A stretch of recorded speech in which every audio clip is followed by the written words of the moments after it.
Samantala mga ka-RSP, bukod sa mga balitaan sa telebisyon at radyo, isang medium din ang photojournaling upang magpahayag ng balita at katotohanan. Isang professional at content creator ang makakasama natin. Pero bago natin siya tuluyang makilala, panoorin po muna natin ito. Nag-cover ako ng parada ng mga artistang kasama sa Metro Manila Film Fest 2022. Naganap ito sa kahabaan ng Welcome Rotonda hanggang Quezon Memorial Circle. Maraming tao nagkaabang. Yung iba naglabasan ng payong nung medyo umambon. 8 pelikula ngayon ang kasali sa Metro Manila Film Fest, so merong 8 float. Alas 4 ng hapon nagsimula ang parada. Buti na lang hindi bumuhos ang ulan nun. Sa mga ganitong klaseng coverage, medyo kailangan mong kondisyon ka. Dahil sa mga sinaradong kalsada, sobrang layo ng mapaparadahan mo. So ibig sabihin nun, malayo rin ang lalakarin mo. Kailangan mo nang mapipwestuhan na mataas para maganda ang kuha mo, para makuha mo yung kabuuan. So humanap kami ng footbridge at tinignan namin kung saan yung maraming tao para maganda ang larawan. Nung una nasa gilid lang yung mga tao, pero nung malapit na dumaan ang mga float, yan na. Nagpuntahan na sila sa gitna. Yung mga ganyang pagkakataon, pampaganda rin ang larawan yan. Pero tatandaan mo, hindi lang puro general shot ang kuha mo. Dapat may kuha ka rin ng telephoto, yung mismong sa mga artista. Dahil sigurado hahanapin ng editor mo yun. Ayan, kasama po natin ngayon ang boses sa likod ng kwento ukol sa photojournalism. Ang content creator at photojournalist na si Sir Mark Balmores. Magandang umaga at welcome po sa Rise and Shine Pilipinas. Magandang umaga at magandang umaga sa lahat ng nanonood, sa lahat ng ating mga ka-RSP.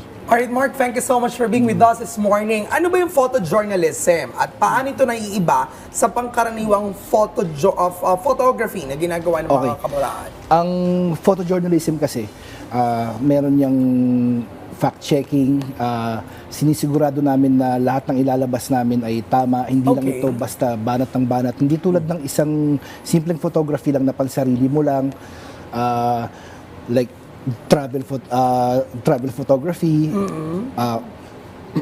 food photography. Hindi tulad ng photojournalism na kailangan may context. May kwento. May kwento. Yung mga larawan na pagtingin mo pa lang doon sa picture, alam mo agad yung kwento, hindi na kailangan basahin yung caption. Ayun na nga yung photojournalism, sa unang tingin pa lang sa larawan, gagana yung imagination mo kung ano yung nangyari sa senaryong yon. Pero dahil ngayon, sa emergence ng technology, meron na mga AI. So, nakaka-apekto ba to sa traditional na photojournalism? Nakaka-apekto kasi lalong-lalo na ngayon sa age ng misinformation, sabi ka nila, na hindi mo alam kung ano ang totoo dun sa AI na image. So ngayon, nakaka-apekto yun kasi bilang isang mamamayan na umaasa ka na lahat na makikita mo sa phone mo or nababasa mo sa dyaryo or sa ano is totoo, nakaka-apekto yun dahil mangyayari na yung judgment mo is medyo hindi na siya maayos dahil hindi mo na alam yung totoo sa hindi eh. Yun yung parang pinaka-dilemma ngayon nung mga like netizens at kaming mga nagbabalita. Pero while it is a threat, it can also help us. O yun, isa din. Unang-una, makakatulong din yun sa atin yung AI dahil syempre, pag ginamit mo siya sa trabaho mo, mas yung skills mo, mas ma-hone siya, mas tatalas or mas lalawak, mas ma-develop, mas aangat yung mga kaalaman mo. Depende sa paggamit. Ko. Paggagawa ng mga teaser videos. Kailangan talaga responsible usage of AI. Well, anyway, as a photojournalist for so many years, no, kumbaga mako-consider natin isa sa mga veteran at batikan, si Sir Mark, anong photo ang talagang tumatak sa'yo o nagbigay ng change sa iyong career?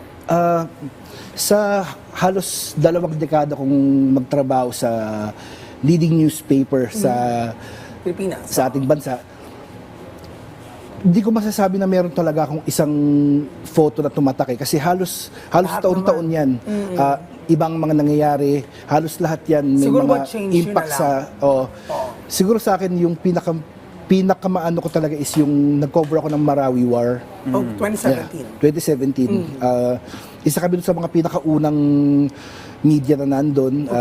Talagang bago ako mag-cover ng war, Dati yun ang wish ko na sinasabi ko na sana makapag-cover ako ng ganito. Pero once na nandun ka na, gusto mo nang umalis. Ayun ba yun? Ito yata yung lumalabas nga. Ayan, yan. No, ayan. So yun, nakita mo yung hirap ng mga tao, lalong-lalo na yung mga bata. Pag binabalikan ko yung mga larawan ko noon na parang meron pa talaga nag-wish ng tao ng ganito. Nararamdaman mo. Nararamdaman ko na parang nandun pa rin ako nung mga oras na yon at nakikita ko talaga yung hirap ng mga tao at lalong-lalo na nga ng mga bata. Hindi ko, isa yun sa mga hindi ko makakalimutan sa halos 2 dekada ko sa pagtatrabaho na to. Mundikan pa ako matama ng bala. So iba talaga, no? Risky yung ganitong Yung klaseng trabaho trabaho. natin para makapabigay ng impormasyon, tamang impormasyon sa tao. Okay. Maraming mga estudyante ngayon at maraming kabataan ang nagiging citizen journalist na rin, ano? Dahil sa pamamagitan ng cellphone. Well, para magkaroon ng kaalaman ang ating mga kababayan patungkol sa photojournalism, kapag ikaw pa binibigyan ng assignment or tip, na pagpunta mo sa isang lugar, ano yung mga dapat mong i-consider as a photojournalist? Unang-una dapat tamang-tama yung mga facts mo. Nandyan yung kung ano, kung saan, kailan, yung mga basic. Dapat yun, bilang isang netizen pag nag-post ka, kasi iba mag-post, sunog sa ganyan. Kailan yan? Ano nangyari dyan? So, bilang isang netizen, kahit pa paano, dapat alam mo yung mga basic eh. Ilagay mo kung saan, kung ano nangyari. Malaking tulong yun. At wag ka talagang magpo-post ng fake news. Dahil di mo talaga alam kung ano magiging impact nun. Ayun. So yung mga basic dapat alam mo talaga. Sir Mark, na destino ka din sa translasyon. Oo. Diba? So, for sure, isa ito sa mga malalaking events na kino-cover mo. How was it like? Taon-taon ibang experience eh. Pero habang tumatagal ka, alam mo na yung gagawin mo. So, itong last kong translasyon, alam ko na agad yung pinestuhan ko na days pa lang, weeks pa nga lang, pumesto na kami dito sa pwesto na to. Nagsa-strategize na. Oo, kailangan mo talagang isipin yan kasi taon-taon iba ang mararanasan mo. So ngayon, in-anticipate na namin lahat ng pwedeng mangyari. So, ngayong taon na to, sa halos 2 dekada kong pagkatrabaho, ito ang pinakamagandang pwesto ko sa translasyon. Malinis, walang mga wire. Yung pwesto namin along Philippine Normal University, meron dong footbridge. Doon kami pumesto. So, ang ganda ng kuha namin, walang kalat, walang mga wire. So, inisip namin na sa tinagal-tagal natin magtrabaho, dito lang pala mas magandang pwesto. Dati hindi natin naiisip. So yun, kailangan taon-taon, lagi ka mag-iisip kung paano magiging atake mo sa mga coverage. So iba-iba. Iba-iba. Kasi halimbawa yung translation, usually pag nakita natin sa internet yun, nakita natin sa balita, yung dami ng tao yung kinukuhanan. Pero may mga unique way pa rin na kuhanan ito, no? Meron pa rin, Okay. Balita po namin bilang isang content creator, kayo rin po yung nagsasagawa o nagtuturo ng photojournalism sa TikTok. At marami niyo po bang ibahagi sa amin kung paano niyo ito sinimulan? Oo. Sinimulan ko to kasi ako, natuto lang din naman ako kasi may nagturo sa akin na magaling. Siya yung unang-unang World Press Photo winner na Pinoy, si Sir Albert. So lahat ng alam ko siya ang nagturo sa akin.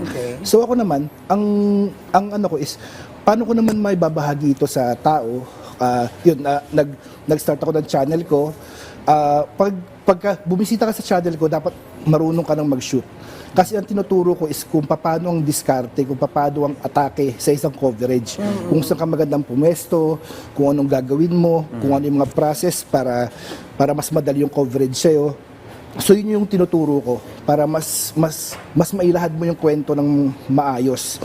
Panoorin natin yan para matuto pa tayo. Social media accounts, Sir Mark. Social media accounts ko, Photojourn Tips sa TikTok, tapos sa YouTube, ganun din, Photojourn Tips. Yan, Ayan. galing no? Mga larawang may kwento at katotohanan. Maraming salamat po, Sir Mark Balmores, para sa inyong ibinahagi na photojournaling tips sa amin ngayong umaga.